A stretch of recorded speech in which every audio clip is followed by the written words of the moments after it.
Front country trails on the Santa Barbara South Coast taking a beating each year, mostly from Mother Nature. As News Channel 3's Ryan Fish shows us, crews are still repairing damage from the Montecito mudslides nearly 3 years ago. Here in Montecito, the front country trails have been especially busy during the pandemic, but so have the hundreds of people that work year-round to keep this network scenic and safe.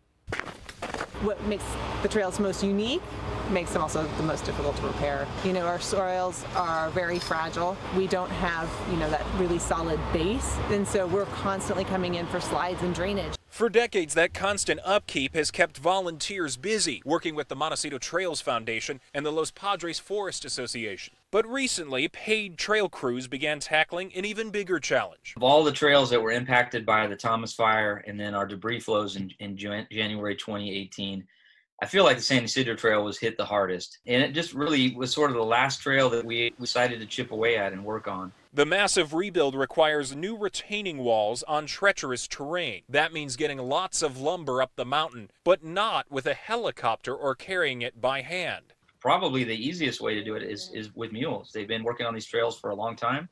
If you go back to when these trails were originally built, they were built with mules. It was fantastic to see how they respond to one another and how they live their jobs, how incredibly agile they are. The mules come from rancher Graham Goodfield, who also leads local horseback rides. Many of them wind through these trails. We've got a lot right here to see in your own backyard. It's one thing just to build a trail, but to build a trail that's durable, that can stand up to the horse use and the foot traffic, that's the tricky part. Tricky, but essential for maintaining the mountainside and keeping hikers happy. In Montecito, Ryan Fish, News Channel 3.